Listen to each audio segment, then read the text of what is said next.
Coburn Murray went from flipping houses on the side to acquiring multi-million-dollar developments. But this episode isn't about success. It's actually about what happens when God redefines it. When the goal is no longer building your kingdom, but being faithful to His instead. And what it looks like to surrender, not just your failures, but your ambition, your gifts, and your wins. And I'll be honest, this one hit me. Let's get into it.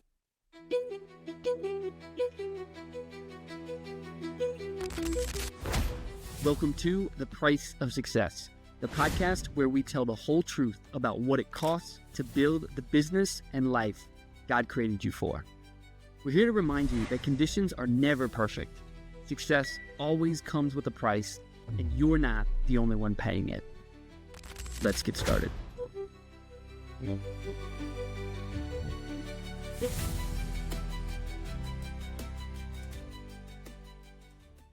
Coburn Murray, welcome to The Price of Success, sir. Yeah, thank you, Chris. Great to be here. Yeah, absolutely, man. Okay, Coburn, you are objectively successful, my man. I mean, anyone can look at what you and your teams have built, and there's no denying that. But as we've got to know each other, man, I think what stood out to me the most is that you don't seem to be chasing worldly success any longer. And if anything, you put it in its proper place, and it's very inspiring to me and to many other believers in the marketplace. So Coburn, I'm curious, man, as we pop off this episode, would you take us back to that earlier chapter before Jesus, before clarity, before the momentum you have in your businesses today, and just help us understand what had to change in you before anything else could?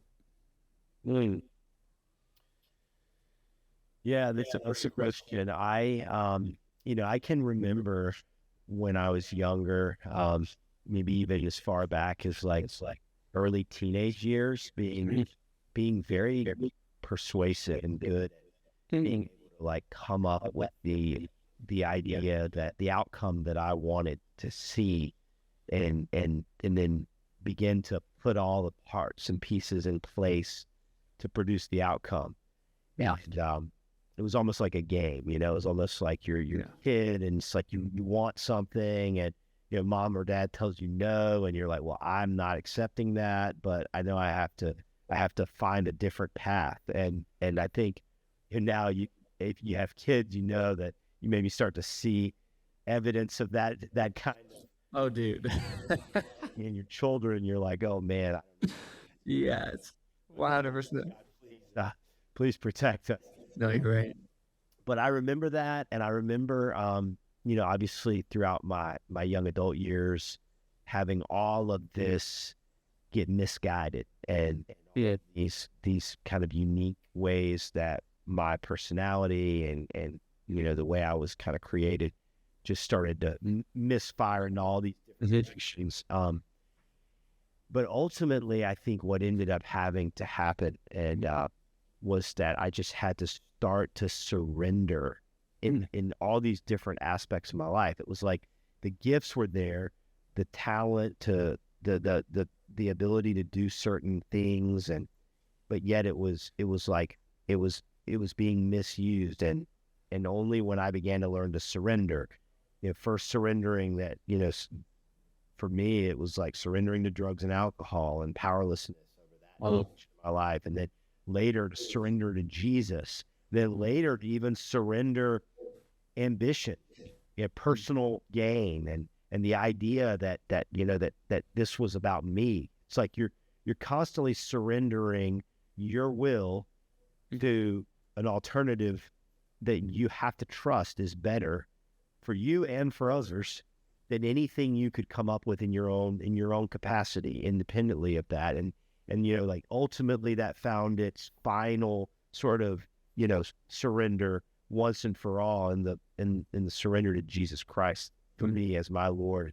But for many years it was a process of that, and I think you grow to become almost like in tune with what you have to give up. Like you're always looking for like, oh, wait a second, I'm supposed to surrender this. This is like you build something, you create, you start to feel like it's something you did or yours, or you're possessing it. And then it's like, oh yeah, I know this cycle now. It's throughout Deuteronomy. Like, whoa. You think you have the power to get yourself wealth. And thus the Lord reminds us throughout this cycle that like it's actually God that gives us the power. And for his abundance. And we have to surrender that. Yes. So thinking about it in that framework, I think has helped me. Yeah. When you're young and you're doing that without a relationship with Jesus, without any faith, you're lost and you're chasing all sorts of, carnal desires and satisfaction. It's short-lived, and you just like rinse and repeat. You keep doing it until the pain, until the inner life is so neglected that you start to feel you start to feel like it's almost like death, or you at least you feel the destruction. And by the grace of God, I was able to believe and long for something better. Well, take me back to sobriety.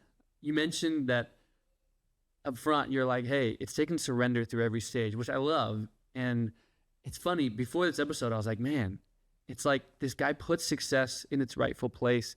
And I was even thinking like, man, it's just like he does surrender and talks about that so openly. So when it came to your surrender to drugs and alcohol, like take me through that journey a little bit. Help me understand. I mean, what even got you into that? I mean, I was a fairly obsessive kid in various ways, but that never was my demon, if you will. Yeah, man. I'll never forget the first time I like smoked pot and like in the woods and felt like this great adventure had just been birthed, and it was like the way it made me feel, the way drugs and alcohol gave me an escape, and I was always seeking to live in some other place, like it was like I'm as a futurist and a visionary. I've always been captivated by the the unrealized yet to become more than the present. Sometimes it can be hard for me to live in the present. That's one of the challenges of being a visionary and I think drugs and alcohol gave me that ultimate sort of like unlocking the door to another experience, another reality. And for me it was, the backdrop was, family stuff was happening. Mom and dad weren't doing well. Separation and divorce became a part of that. Yeah.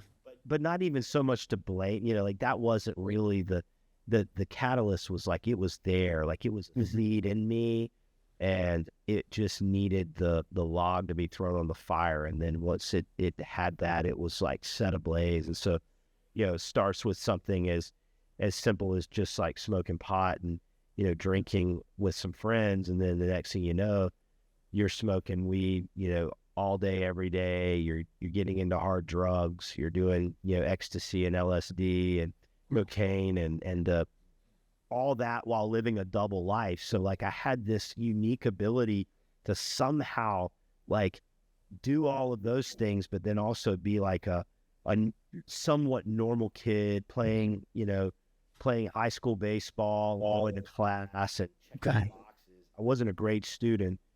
Mainly because I just like to skip school and do what all the other kids that were into drugs and alcohol were doing.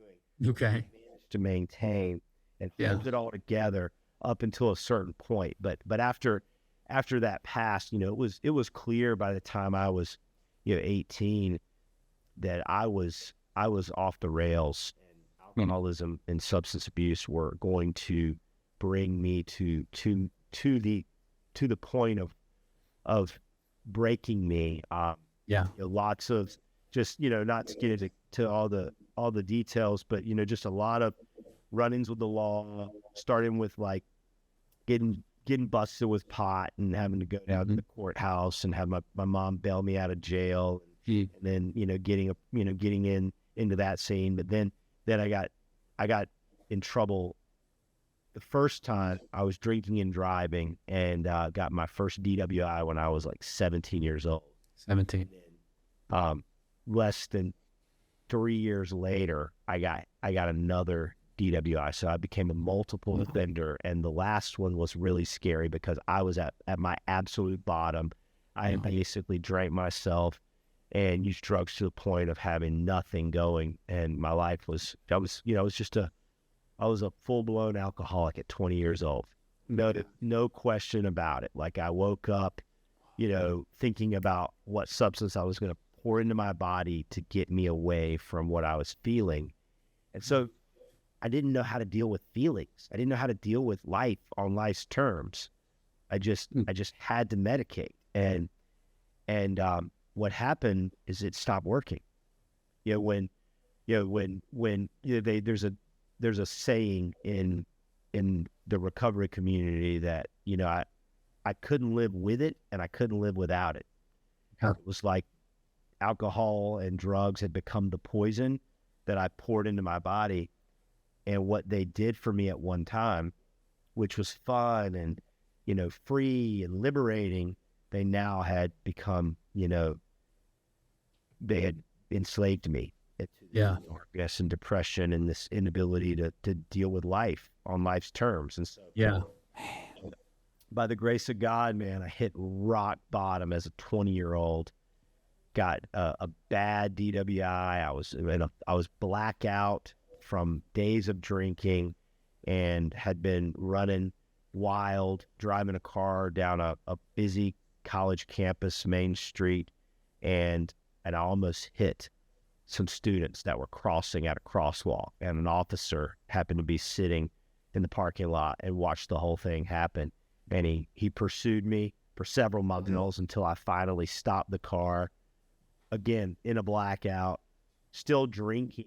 Was this a high-speed chase or just a mid-speed chase? Neglected to pull over. Okay. I don't have recollection of it. Okay. And I was, like I said, I was in a complete blackout state.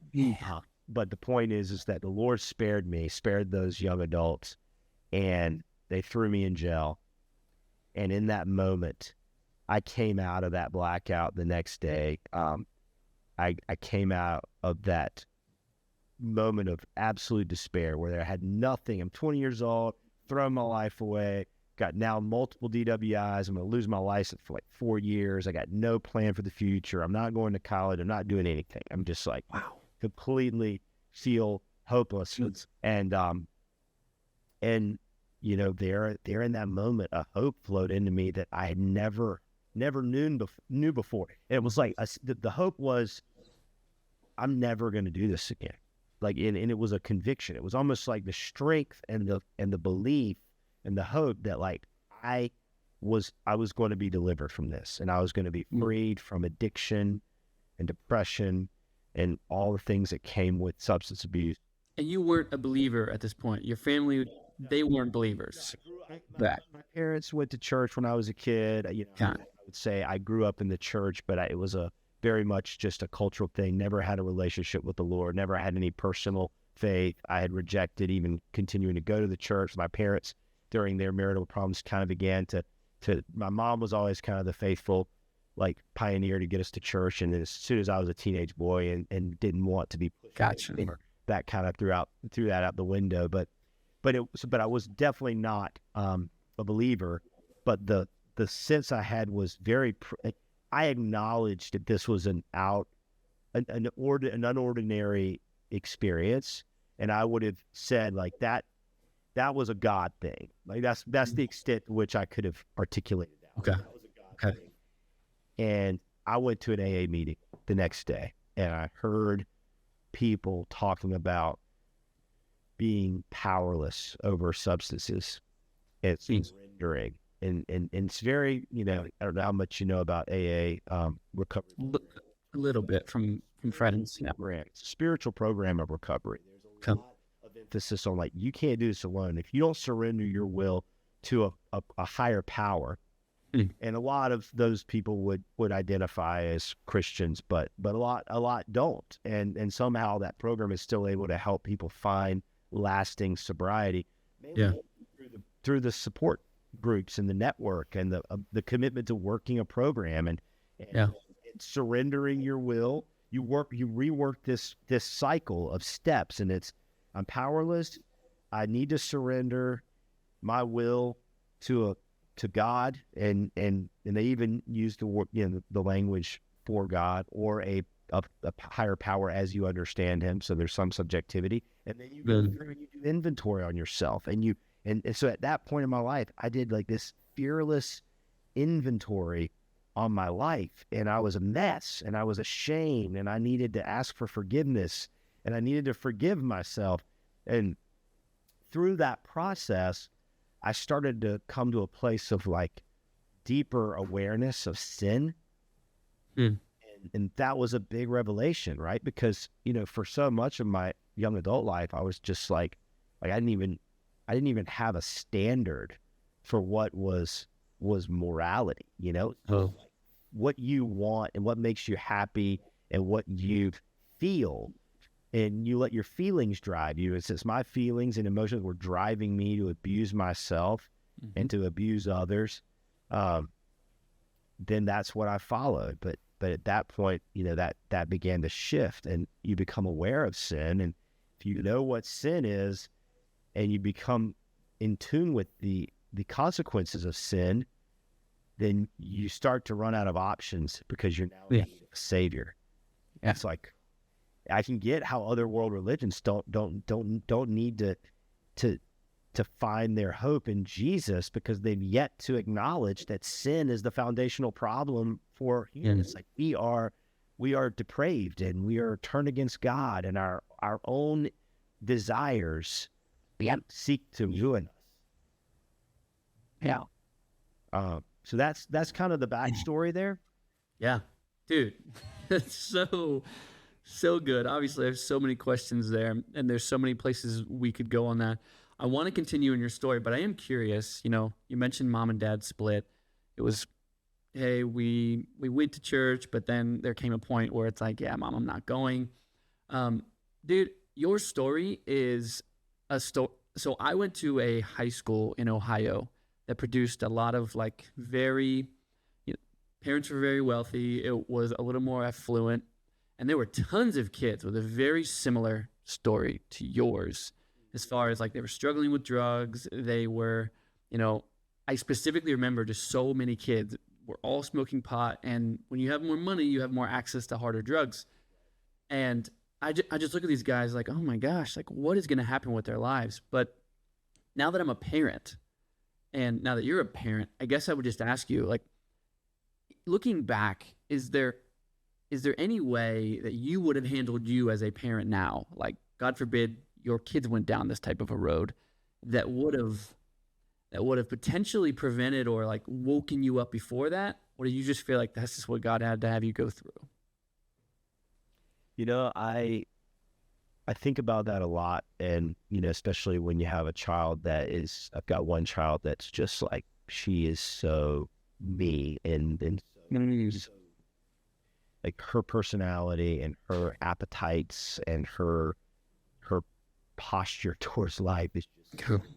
It's like I can even see it. My mom, my wife, everyone that's close to us in our lives sees it, and of course my mind goes there. It's like, what's this gonna look like? Because like she's willful, and she's strong, and she's convincing, and she's determined. And we've talked a lot about all the stuff that I went through, and I've shared my life with my kids at the level that they're able to understand. Sure. And you have 4, right? I have 4. Yeah. Okay. 11, 9, and 6. Okay. Girl, boy, and love it. And as the kids are getting older, we're just talking about a lot of things. We have school, so we're together a lot, and we go on adventures. We see they've been a part of seeing a lot of families, that some are together, some are not. Obviously, nowadays it's so common to see divorce and see the effects of divorce. So they're even aware of all these different realities. But Sure. but I don't know how I would endeavor to keep my kids from ever wanting to experiment with substances. I pray that they just see that as such an otherworldly, objectively sort of kind of less significant or insignificant piece of their life that they don't really ever make a place for. Because I made a place for it, and it moved into my life in a way that took over everything. And so, I worry, but I also don't think that that's where the Lord would have me be, is like anxious. I pray, and I'm actually seeking that the vision and the direction and the overall sort of outlook that we create in our family, the culture we create in our family, will be so much more inspiring and so much more fulfilling and so much more adventurous. So good. Like to sit around and dabble with drugs or experiment with, drinking and alcohol and narcotics and things that now are just sort of like edging their way into mainstream. It's like, I just pray that that's just not even something that they're curious. Yeah. Or intrigued about. But in the meantime, like, I'm not just what was missing from my life was conversations, was deep relationship with both my parents. My dad was working all the time, and he himself, was drinking and had his own battle with alcoholism. But it was really more working himself to death and workaholic. And trying to achieve some idea of success that drove him to not be present. Yeah. And I have to struggle with that. I have to hold that intention because that's in me too. Yeah. I start to look at those patterns, and I think I'm doing good. And then suddenly my wife reminds me that, like, I naturally lean towards work and towards achievements. Yes. Not towards, being at home and spending time talking with my kids and helping them understand my life and then helping them to navigate their own feelings, because they're going to have feelings. Yeah. I had feelings, but nobody stopped me from going to a dark place. Yeah. I wonder, looking back, as if there had been this really rich community in our home and our family was together and we were talking, and somebody was taking me on a camping trip or on a, and we were having real conversations, and there was acknowledgement of these struggles and encouragement to look beyond them. Maybe it would have been different. But then I'm also very, very aware that the Lord has his ways of bringing us into alignment. Sure. My mom would tell you, my dad too, through me, my brother and my father both got sober and came to faith. Dude, let's go. That is amazing. Years passed, and I say through me, but like really God just Sure. evidence showing there's a path. And Right. There's a better journey to go on. Yeah. So, sometimes I feel like suffering is where we find our greatest encounters with God's faithfulness, and his real living presence is able to be so materially experienced when we're in a really hard season. Yeah. Gosh. Well, It started as a young person. yeah. Man, what you just shared is so good, because as I asked you that question and you began to unpack that, what I realized was some of the principles that existed there was like, create a life for our kids at home that they wouldn't want to escape from. Yeah. Right? Because drugs and alcohol were escapism for you. And then deep conversations and really being able to like filter out what you were feeling and why you were feeling it. So if we're able to create that for our kids, then there is a very high likelihood that they're not going to seek those things or seek to escape the life and the vision and the mission that we're building. Gosh, man, that's so good, because it really funnels me into, I'm the same way. I'm very, like, I would rather work. God gave me 6 kids, and it's kind of hilarious because it's like I would rather work, but I also know there's this guilt and there's this tension of the like, man, I can't miss out on these formidable years. Like, please don't interrupt me, but I'm focused. And so you've achieved some really amazing things, man. And I want to, we'll reverse back to your salvation story, but you've achieved some really amazing things. And so how have you built what you've built without being completely obsessive while still building a culture within your home that would keep your kids from wanting to escape? Well, I pray that is, I think that my wife has been hugely responsible for helping to make sure that has been possible. And she's like the fun parent, and she makes everything fun. And so like where she is able to do things that I struggle with, I always have a vision for where I feel like we're going as a family. And she's super supportive and encouraging of that. And then at the same time, she makes every day work. Like, like obviously when she's at home, homeschooling 4 kids, creating a co-op for our children to be able to go be a part of a community, and getting my son into, competitive basketball with a homeschool team that competes locally with all the private Christian schools. That's cool. Gymnastics and coordinating stuff. Like, wow. Yeah, she just does so much, and there's no way that we would be able to have this culture, this dynamic as a family, had she not really been anchoring it.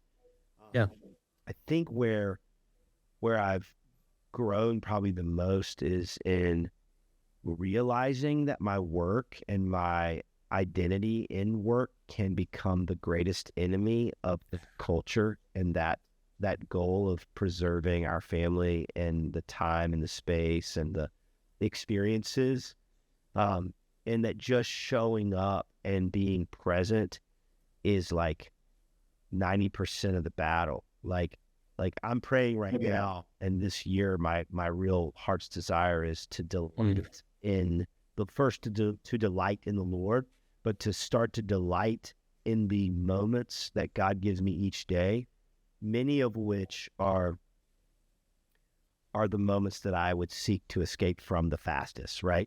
And it's like, well, wait a second. Like, this morning was my wife's 41st birthday. Oh, wow. And I'm like, well, what does delighting in this hour or two in the morning where the kids are together and we've decorated and we've made a little something for her to feel celebrated look like, to not rush out the door, to not rush to the next thing? To delight on a weekend with your family and have the phone far from your pocket, to where you like are really present. And this is all new. You have new levels of understanding of the same fundamental call, which is like, Chris, just come be present. Sure. Here, like, we're right here. You need to look no further, right? Right. It feels like you're having to, reverse the Grand Canyon to get there. I think it's new levels of self-discovery and awareness that give me the ability to be present and do more with the relationships that we have. It's like, it's just a relationship, right? When I break it down, we're a small group and we're individual parts.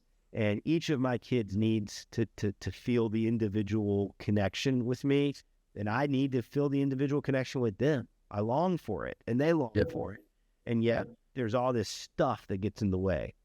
At the same time, we need to have we need to have a community connection where it's like, hey, everyone knows that like we're a team, and like, my selfishness is going to impact you, and your selfishness is going to impact me. And so we've got to help each other. We got to be supportive, because what's really the cry of every father's heart, right? It's like, I want to grow old.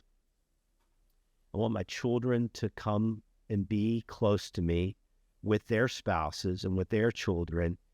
And I have a dream of being able to enjoy intimacy with this family that God's given me for as long as I shall live. And the things that could break that, could fracture it, splinter it, could make the kids not love each other well.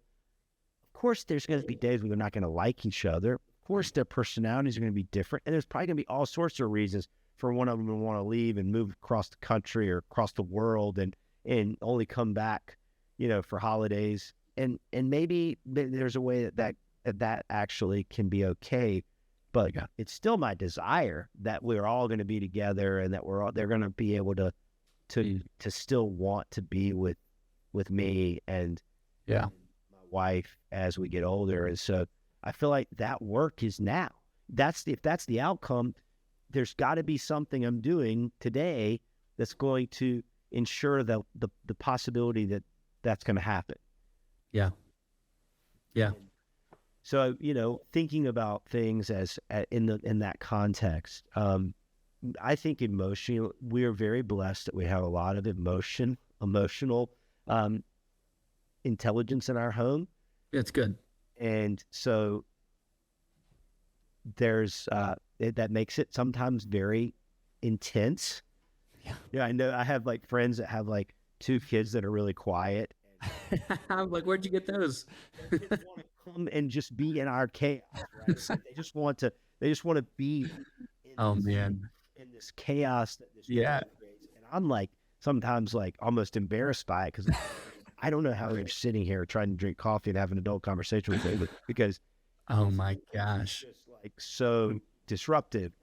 But that's amazing, dude. It's drawn to it, and so then I'm like, maybe there's something to this. There's the chaos and the order. And it's they're free to be themselves, but then they're also being governed and accountable to a standard. As a family, we have real conversations. We really. I've always thought with my kids, I'm not so interested in teaching them what to think as much as I am how to think. Yes. That's it. Indoctrinate them. I want to invite them to see the world and all of its complexities through a lens, and then give them the tools to think about this and to ask hard questions, and then to come to the outcomes that the Lord leads them, and trust God will lead them to the outcomes. We put the word in place, we put structure and foundations of faith in place, and allow God to do the work that only God can do. The part of just let me, because there's a lot of things that I'm not even sure about, Sure. Wrestling with. Yeah, man, it's so funny when you talk about that. I have 6 kids, 10 and under, and we feel the same. It's there's this church group recently who's like, hey, do you guys want to host? We're like, we will, but if you're bringing 1 kid or whatever, I'm just letting you know, we're not going to be offended if you're we just can't handle this. It is utter chaos. That is so funny. Well, okay, so let's get in a little bit to how you made your money, Coburn, because every time I talk to a successful person, it's never just this I just got in the plane and we picked up speed and then we just glided into the air. It's always bumps and bruises and dark times and highs and lows. And so take me through how you've built what you've built. What have you built? I think the best place to start is after I came to faith. Yeah. I was very, very surrendered to the Lord. And at the time, I was living overseas. I was getting ready to move overseas to work in the Peace Corps, to live in Nicaragua. And so really the first almost 10 years, call it 7 years of my faith journey, I was vocationally involved in ministry and work professionally in the sort of business sector was not something that I at the time saw as my future. Mm. I understood it, and I was conversant, and I had from a very early age been, like my first jobs. I remember after kind of doing waiting tables and washing dishes and all that stuff, like my dad got me a job at a car dealership because he was in the automobile industry. And I sold Lincolns, Mercuries, Mazdas, and I sold a lot of cars, and I was really good at selling cars. And I understood credit, and I could get people to feel trust and sit down and engage me and share with me. When you sell cars, you fill out credit reports. So you're seeing Right. life, their financial identity every day. And so like I would literally play games with like looking at people when they came up, try to tell you what their credit score was based on like all the evidence. Right. You sell people cars that they should never be buying. You sell cars that they can pay cash for. You see a little bit of everything. The old guy who comes in with the briefcase. So think about like cars are like a microcosm of like, the economic system of life. So everyone drives one, most people. Yeah. And yet they're not as big of an expense as a house, but everyone doesn't have a house. And so to the extent that people are willing to spend way more on a car than they can afford, you kind of start to see how people make decisions financially. I was just not like, I can remember like really never having any doubt that I would be able to figure out how to win in the sort of slot machine of life in terms of the world's sort of success script, which is like make enough money to be able to work independently and have control of your time and be able to do anything you would have interest in doing. Now, if you have interest in buying yachts and owning private jets, that maybe your threshold is a little bit higher. I never had interest in those things. So like my wants were already going to be pretty easy to sort of fulfill, because so much of my desires are bound up in my own mind. Like I aspire to create. And so my fulfillment doesn't come from like buying something that I can go and achieve some greater sense of status amongst my peers. My real bar is like, did I create the thing that I envisioned? Like, did it come to life from my mind? Did it become something real and tangible and begin to take form and shape in the world, normally through businesses or through ministries or through people, right? So at a young age, I had some sort of an awareness that like, yeah, I could probably figure out how to make money, and more than I would probably need. Part of that goes back to always knowing, I think, that I was uniquely persuasive and that I would get people to go. Like I could imagine a place, I could describe it, and I could roadmap it, and the people who were in my life at that time would have enough belief and conviction to start going. When you see that happen over and over again throughout life, you're like, okay, I think I understand this. Now that as you come into faith and you start to understand why you have that gift, you start to realize like you're responsible, and you're there to create, get out of the way and serve and give power away. How I started, just in terms of like mechanically what this looked like, was like I had a really good opportunity to go work for a long-standing building company in Raleigh after college, and my good friend growing up's dad had given me the chance to come work for them in a professional role as like a business development associate, right? And they're in big commercial construction, so my job put me on the road, traveling, meeting architects, persuading them to use our company to build their airports and hospitals and do the things that they wanted that we were in business to do. And so that kind of got me anchored in Raleigh. That's how I bought my first house. Yeah, I came out at a time where my mom and dad weren't great with money. My dad spent most everything he made. He didn't really have a plan for the future. No real planning financially. And even as a teenager, when my parents were getting separated, my dad had not paid his taxes and was in default and was getting letters from the IRS. I mean, as like a 13-year-old, I remember living in upper middle class, like Cary, North Carolina. And like all my friends' parents like worked at big corporations. They had real stability, real 401ks. Like my dad was an Eastern North Carolina car salesman turned general manager who like made the money and spent the money. Got it. Money in, money out. And Right. to some extent, always stretched us to live just outside of our means. As soon as there was hardship, then that became unsustainable. And I'm afraid that's how a lot of people live even now, right? Sure. There's statistics out there that are showing us now that, like almost 50% of people making between $300,000 and $500,000 a year are living check to check. So this isn't new. Like my dad he wasn't, how I saw it. Maybe some of these other families were check to check too, but the way I saw it as a teenager was like, I felt the instability. I felt the sense that like maybe this wasn't our authentic standard of living.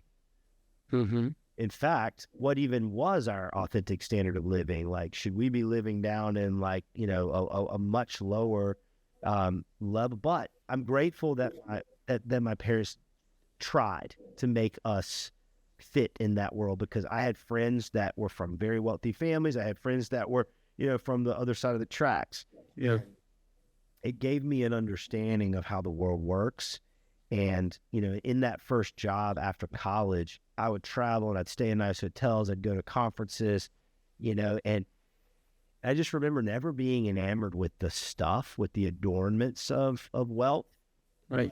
Always liking the sense of accomplishment that came from like being celebrated for doing a great job and for accomplishing something that nobody thought you could accomplish. So I became kind of, I think, in some ways, a little bit of it became kind of the game for me. Fast forward, some years, and I always held ministry and business in tension. So like I always, like, even when I was working, I went to seminary. I never intended to be a pastor. I started to begin to think that like maybe there was a place for me in business, but mainly as much as like business as ministry. So like it was like I was going to do business so that I could do ministry. So like business would be a place where I could go, I could do my work, I could add value, and then I could buy myself the freedom to go back and do missions and do ministry in this other segment of my life. And over the years, that just stopped working. And it was like, well, these businesses I was interested in working for and with needed more and more of my leadership. Because what would happen is I'd go hard and fast for a season, 6 months, a year, and then I'd kind of burn out. I'd want to go back and do ministry and like sell everything and go back to Central America. Yeah. That works maybe 20. It starts to not work so well. Definitely stops working when you have a family. Yeah. So, I get to a point where my vocational career is flourishing in business, and I'm losing the freedom to be able to do ministry because I'm working for larger corporations now that don't have as much of a flexibility in component. And I started flipping houses, and I started flipping houses because I thought, well, one, I've got a good job over here.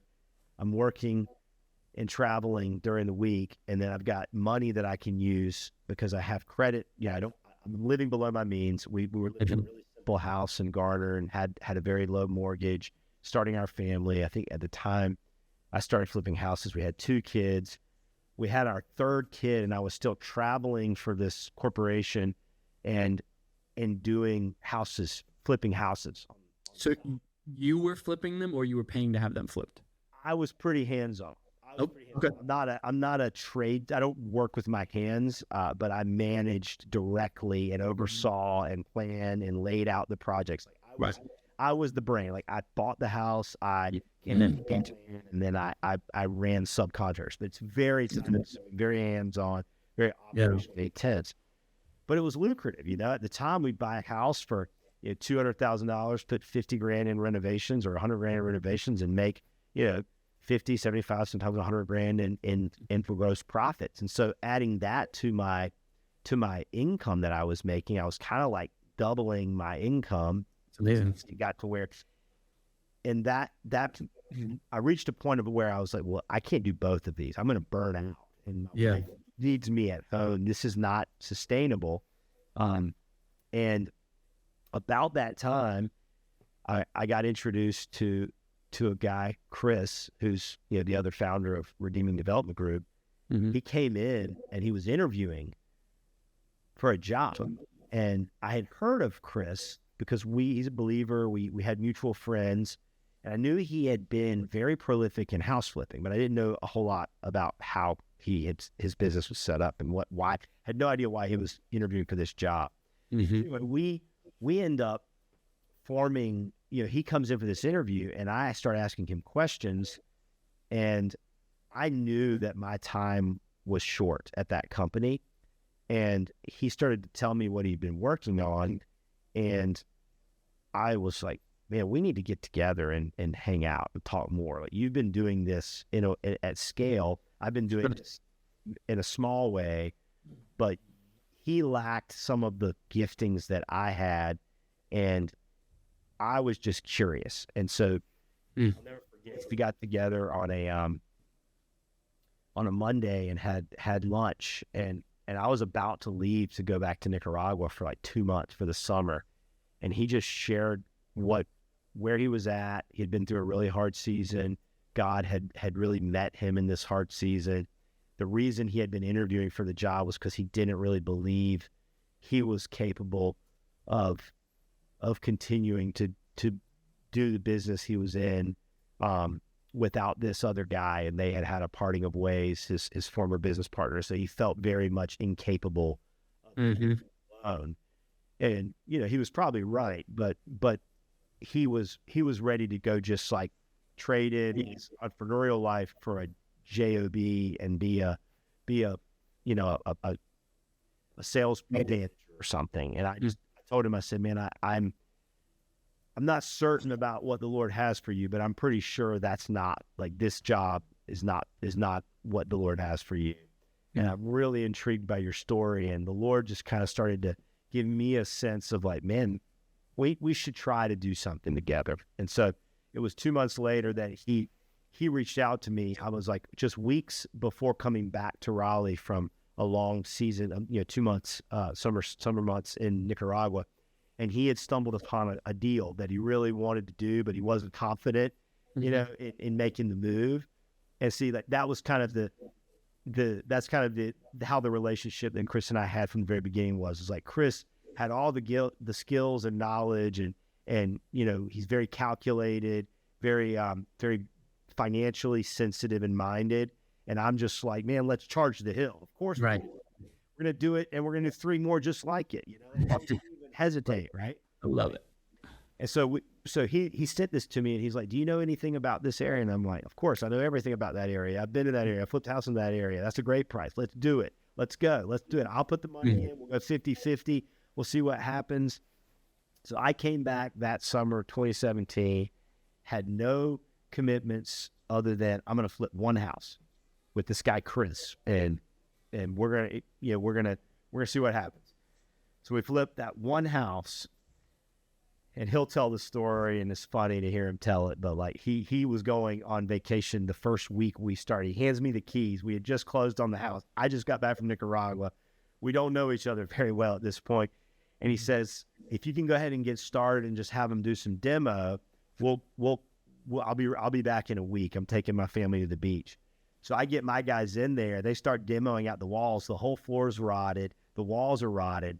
And so I just am like, guys, rip everything down to the crawl space. No flooring system, no walls, no nothing. So you walk in the front door. and you just fall off into the cross. My gosh. He gets back from his trip and he looks in the house and he's completely like having a nervous breakdown. He's like, I don't know what you've done. Oh, man. I'm like, listen, relax, man. I've done this before. Everything will be okay. Keep in mind, he's the guy with the general contractor's license, and I'm telling him to relax. Oh, no. Jeez. Anyway, we rebuilt that house from the inside out. We sold it. It was a great project. By the time we finished that one, we had 2 or 3 more already in the hopper. And within about a year, we had taken what was originally called Redeeming Homes, and it was purely like our house flipping brand. And we had started to acquire land in different parts of Raleigh to build new homes and to develop. And so may have been, it was a fast ascent, right? It happened quickly. And all we did was maintain a very, very humble standard of living and threw all of the money we made on deals back into our business. So in the first 2 or 3 deals we did, we both took all of our money and took it home with us. And then very quickly we realized, like, this isn't really building a business. If we want to build a business, then we have to put all the money back in and we have to prioritize people. And we got to find really good people to come help us build our vision. And our vision expanded.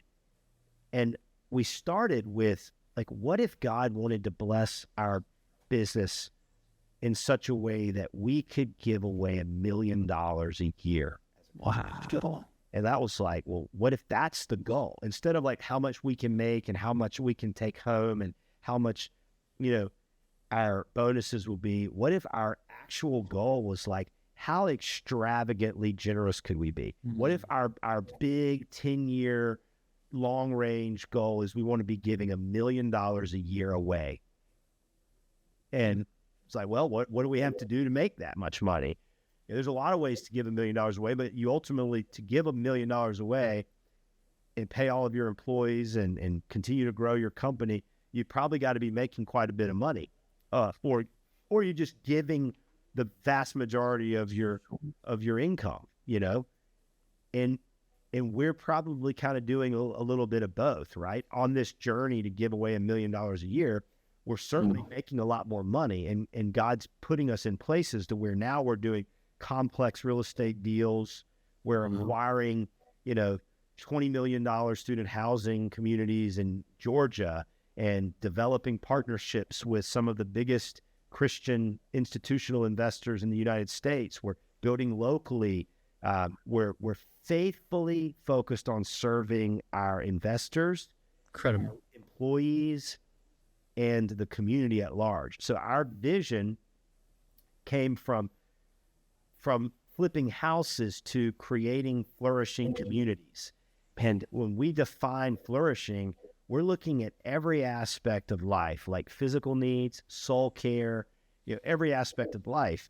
And so nothing we do is not a ministry. Tying that back into why God kind of brought me through that place of feeling like I was called in the ministry, and then started giving me success in business. I believe that the reason I had success is because the Lord had prepared me to not cling to the financial resources, but to put them back in service to people. So we talk about capital serving people.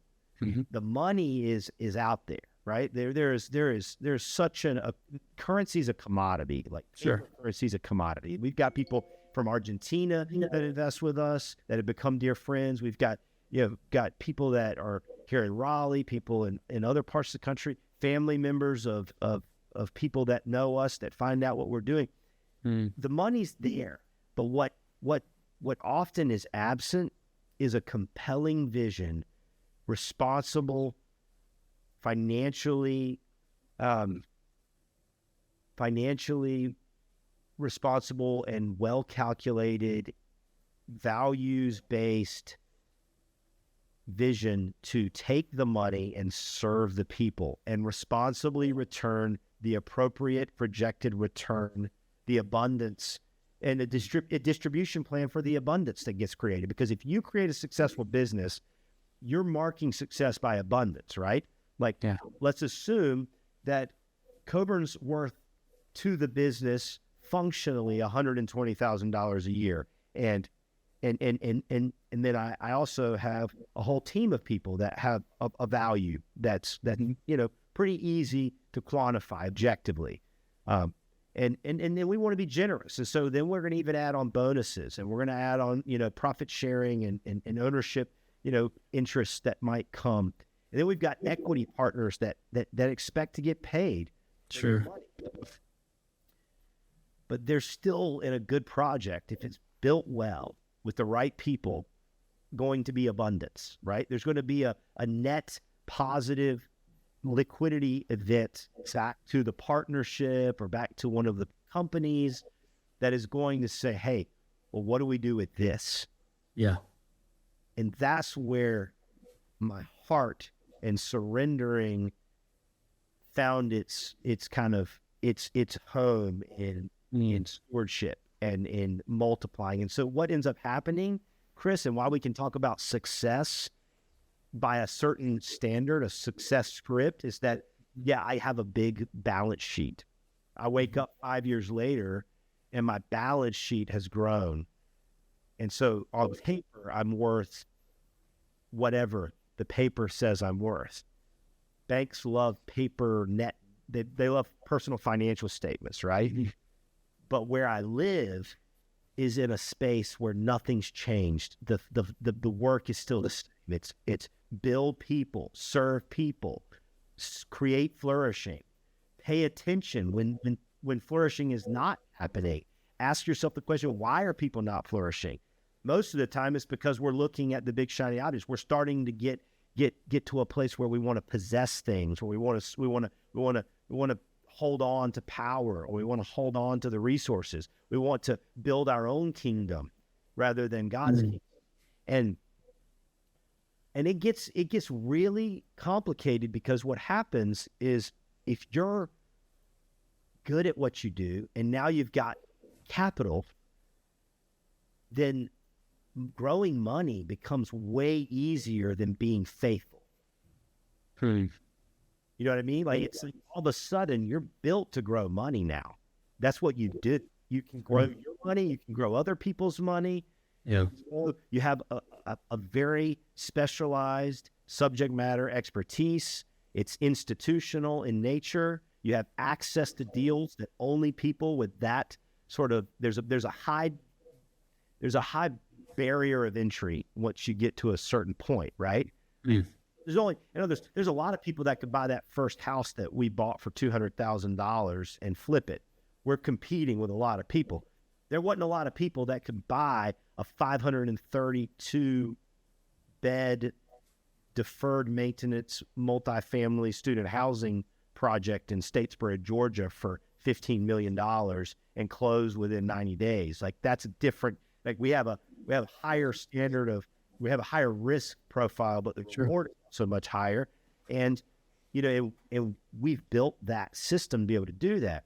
So it becomes, in some ways, easy to get complacent on your calling and your faithfulness.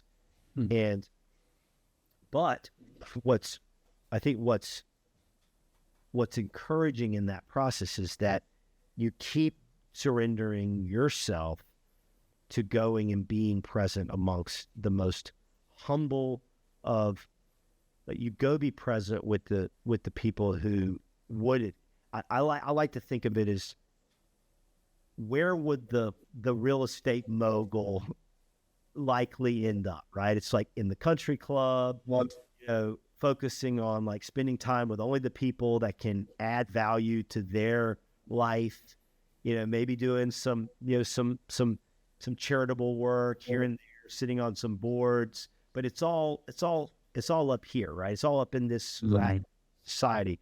But I really feel like the work is actually down in the trenches, right? So it's like going and spending time with the guys doing the work, or going and getting to know the people that are living in this community, the residents of this community that we own and operate and manage, and hearing their story, thinking about how is what we're doing every day going to impact their lives in a positive way, and if it's not, then that's not acceptable. So it's kind of like we've got to find a way to bridge the money to the person.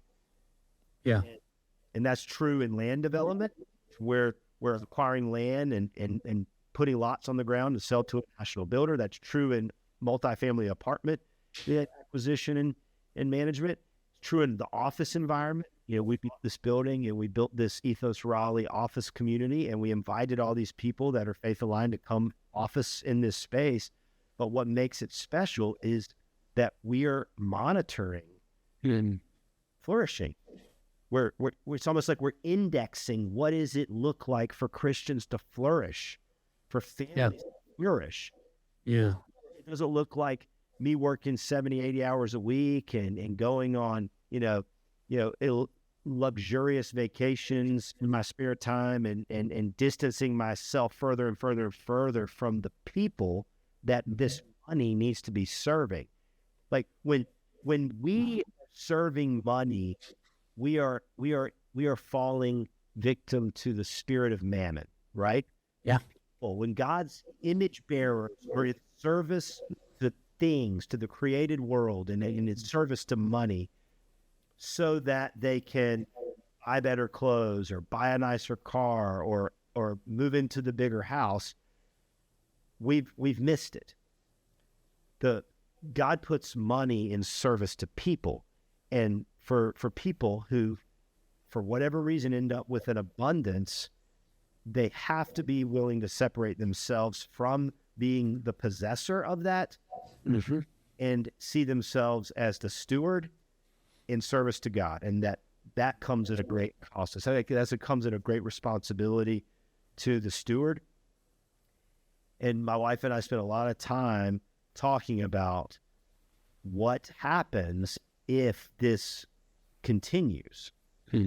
Like what happens? Because already in the last 5 or 7 years of my life, I've spent more time calculating and measuring mammon than I ever wanted to in my life.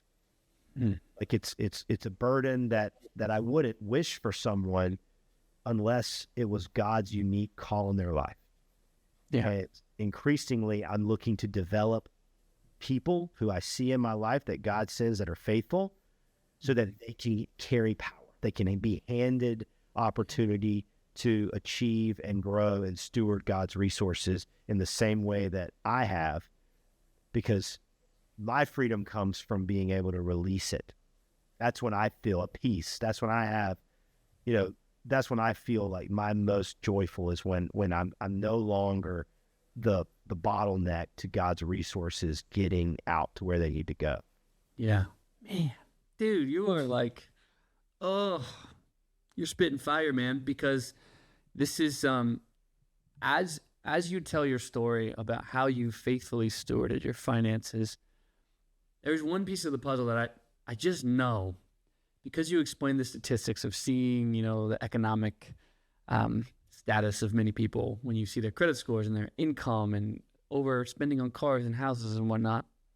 I know that there's people who are like, oh, so you took all that money that could have enhanced your lifestyle, and you both agreed to put it back into the business for the bigger mission and vision. So now I want to pivot to your leadership as a husband, because there are a lot of people, me included, who, if I'm making an extra, $100,000, $150,000, $200,000, like, my wife's excited. She's excited with what we can do, what type of a house we can have, all the, it's just human nature. It's what we see everywhere, right? But how, was that even a conversation? Was she just like, no, she's totally bought into the mission and the vision? I mean, you're a visionary, so was it the vision you sold when you said, hey, we just made an extra over 6 figures and we're putting it all back into the business instead of doing X, Y, and Z? No, yeah, that's a really, it's unique situation. My wife grew up as a missionary kid in a third world country. And so, whoa. Okay. it's like in some ways, for guys who have wives that, grew up in the United States and middle to upper middle class America, like I know what that's like. I totally understand what that must be like. And we still struggle. I don't think that we're just somehow immune to this, but I will say when it comes to like a wife that has just this incredible ability to be content with what is provided and not to see other people's lives and to see other things in our sort of wealthy world that we live in. She has always had an incredible just sort of ability to be very content, and she doesn't really spend much money, and she doesn't the joke now is that like her favorite thing to buy for herself are like health care related products, nutrition, wellness. Sure. And I'm like, yeah, I'm totally fine with that. I want you to do that. Like, go for it. Like, be the best version of yourself. Be as healthy as you possibly can be. Like, she's really into clean food, homeopathic, kind of natural, fantastic, health and stuff.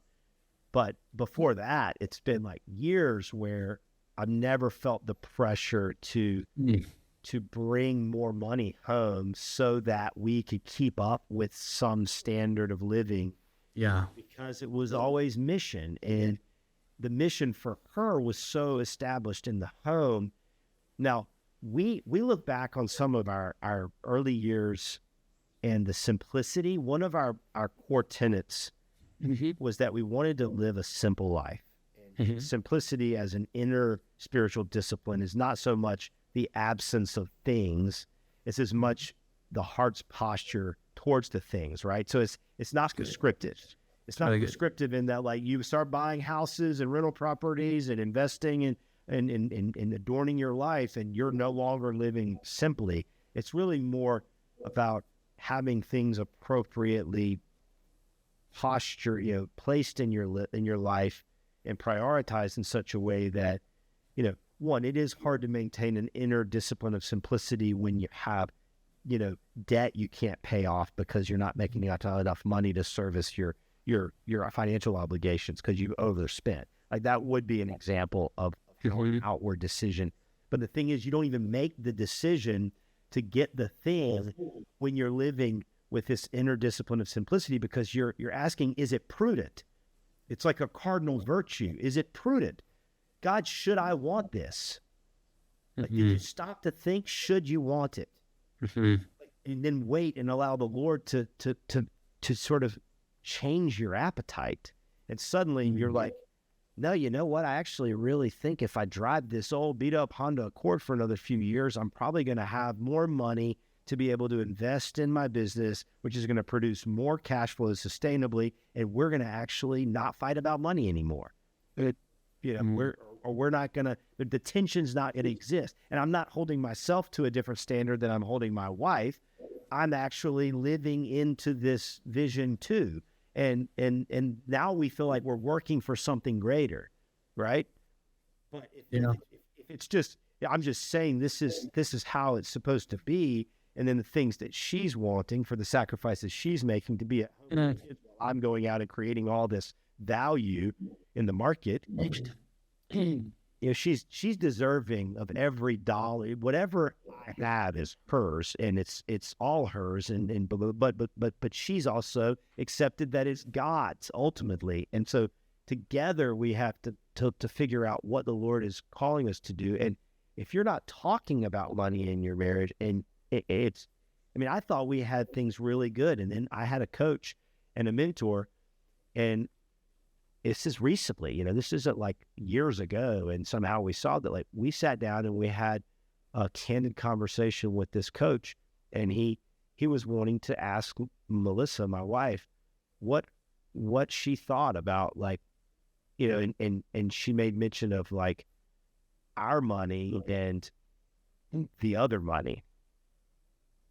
And I was like, well, wait a second. It's all our money. Like, what are you referring to? She's like, well, no, I'm talking about what I see in this checking account that I pay the bills at home from, and that I feel like is our take home income against which we can live and do things for the kids. And I have kept that account always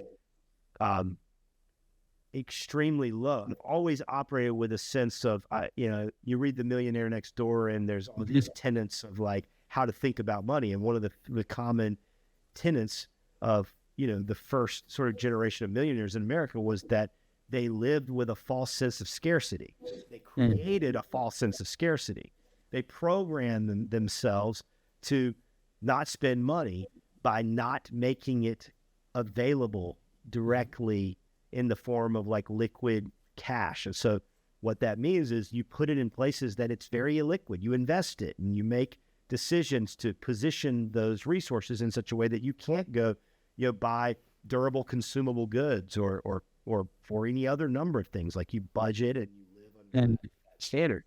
Well, that had gotten to a point where it was so fraudulently scarce and so disproportionately our reality that in this conversation, my coach was like, we've got a problem, Coburn. She's living in a completely false reality than what you're living in. You're swiping business cards and going on trips. And meanwhile, your wife doesn't actually believe she can just tap you for $50,000 to re-up the checking account.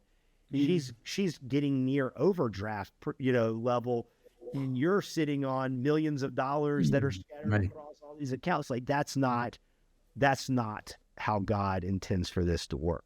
And we had to come together around like, okay, honey, this is all ours to steward, and I just need to understand what you feel like we need to be working on at home, so that you have never got a sense that we don't have enough to be able to do the things that we feel like God's calling us to do, because these are really important things. My 4 kids and all this other broad community of people that she serves is a huge part of our life. And I was guilty of not putting the appropriate time and resource into that while I was building, this other kingdom.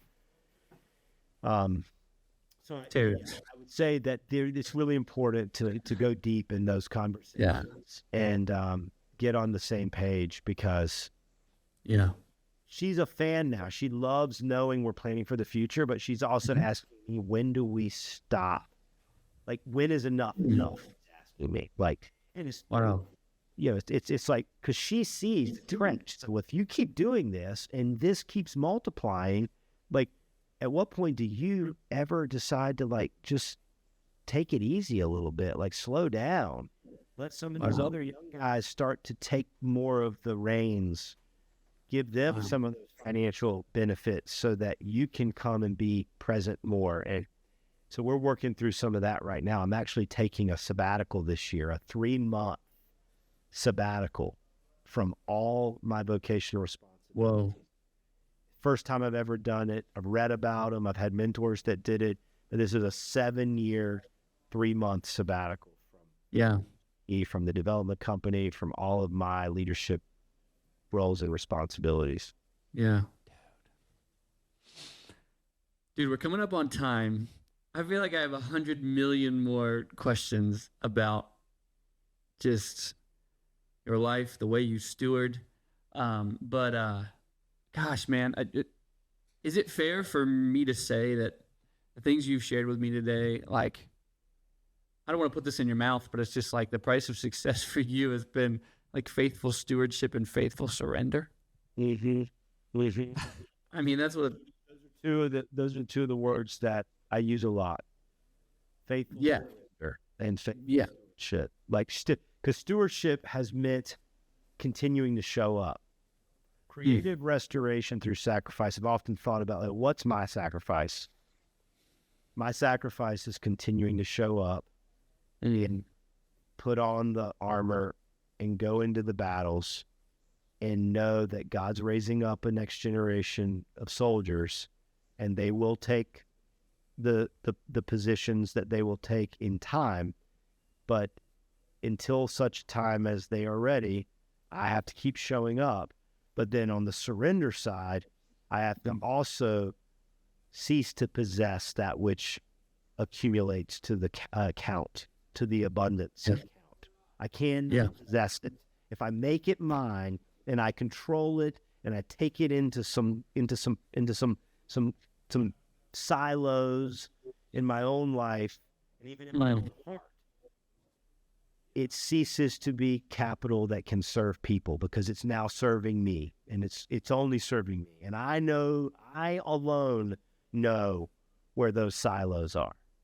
I Can I ask you a question? Every person in my life thinking that I am the great benevolent one, and I could have harvested all the value and put it in a silo that no one else can ever benefit from. Can I ask you? Can I tell you a frame I've always held as an entrepreneur that you are deconstructing before my eyes, I feel? And I'm open to being wrong. I just want the truth. But I feel convicted from this episode. I really do. I have always said that, if there's a difference between the kitchen my wife wants and the kitchen that she's not super excited to be in, but it's like, we're always home, we homeschool. I'm like, we're going to put our money into the house. We're going to put our money into where we're with the kids, even if it stretches us just a bit, because they didn't sign up for this. God called me to entrepreneurship, and my wife, we are one, of course. But my kids didn't sign up for this. We already have a different life. We already have a life where, daddy can't turn his brain off sometimes, whereas maybe other dads don't deal with that who aren't entrepreneurs. Maybe they do. But I'm just saying, I've always said, hey, they didn't sign up for this. Now, shoot me straight. Are you Chris, I think you believed a lie? Is there some truth to that? I've always felt like the heart was right behind it, but at the same time, I think maybe not. So they didn't sign up for this, so you should be sure to give them the things that they want. Not that they want. Yeah. Not that they want, but it's just a nice house where my wife feels good. She, the kids are cooking in a nice kitchen. They're homeschooled. They have plenty of space. We have a large family. Let me just go on the record and say that my wife is about to move into a brand new house that I built. Great. It's probably what most people would consider a custom. Well, amazing. You deserve it. So you deserve it. that in any way, shape, or form, that is something that you should withhold from. I mean, you have 6 kids, man. Your wife, I'm guessing, with 6 children, is opening the doors to all sorts of other people to do life. That is a ministry, that is a calling, and she probably needs her kitchen to work properly. She probably needs this to be a certain way, and I think your aim and the work you do should be to also provide that. So 100%. I affirm actually what you're saying about they didn't sign up for this. I think maybe my posture and sometimes how I overstate that is that I didn't get to that without following the breadcrumbs of God in the course of my life. I resisted that and still even have a resistance towards it, because I don't want for someone else to come into my home and just ooh and ah over the quartz countertops or the custom cabinetry or something. It's please see that God put this home here so that this family could live out its calling faithfully and could do lots of other work that was not going to be done when we lived in the 1,400 square foot house and all the kids were sharing a room and we couldn't have friends over because it wasn't big enough to accommodate, another family to have dinner with us. don't see that like this was the Sure. goal ever in mind, because I never had that in mind. Like that Yes. just happened over time. Yeah. What I had in mind was creating this identity of flourishing for a family that grew in its capacity to steward resources to the extent that now we can build a home, and it's not a consequential financial move for us. And Yeah. it would actually be in some ways unfaithful if we didn't expand our tent pegs and make more space for people. You know, Oh gosh, man. you are right, and I feel like they did it, but also, lastly, just because they didn't sign up for it, and entrepreneurship is a very turbulent and trying journey on the life of a family, doesn't mean that God doesn't want to use it to grow them in the same way grow you. Yeah, 100%. 100%. I can't, don't take away the downside of being on an entrepreneurial journey from your family and only give them the upside, because it's like, whoa, the downside is where they're going to get, that's where one of your kids is going to grow to know what entrepreneurial faithfulness looks like. Yeah. You know what I mean? It's like the beauty for us entrepreneurs comes in the hard times. Yeah. Or on the mountaintop. Yeah. Gosh. Dude, your story of stewardship and surrender, I feel like hits every mark of any entrepreneur that could be listening, whether they're a Christian or not. Here's why. The Christian is like, okay, how am I stewarding my gifts, my resources, my money? What's the frame? What's the mission? What's the vision that my family needs to see and buy into that the Lord is really calling us to? A non-Christian might be sitting here like, I have money, but I'm miserable. I don't know what to do with it. But you're sitting here and you're like, I'm full. I'm full because I'm not using this money to achieve more to show the worldly success, but instead to usher in the kingdom. And I'm just like, that's goals, man. That's goals. I'm inspired, man. Super fun to hang out and have this conversation. Yeah. Hey, would you pray for those who are listening as we close this episode out, and then we'll say goodbye. Lord, you know that this is an incredible, deep, and sometimes complicated topic for people to think about our success scripts and what we believe to be true, and to begin to have that challenged and to be open to listening to experience from each other and helping to guide us into the ways that you would have for your glory and your kingdom to come in our lives, in our homes, and in our business as it is in heaven. We want to be faithful stewards, and we want to surrender control and our power. You've given us agency and intellect and capacity to create from nothing, you've given us your image, and we have this opportunity as followers of Jesus to enter into this divine mandate of bringing value and blessing to a world, to people who are lost and hurting, suffering, to create new businesses and new products and new services, to tell stories, to entertain, to impart wisdom.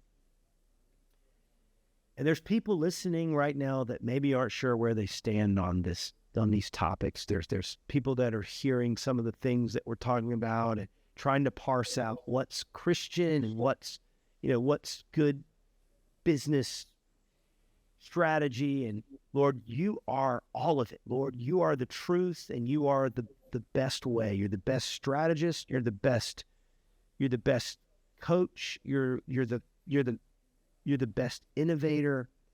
and we fill our life with noise, and we fill our hearts with junk.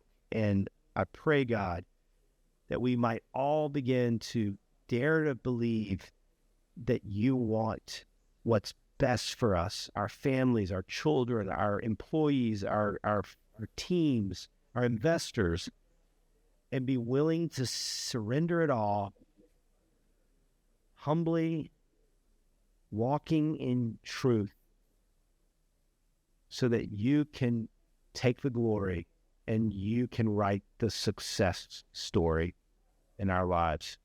We love you and we thank you. Amen. Amen. Thanks for joining the podcast, man.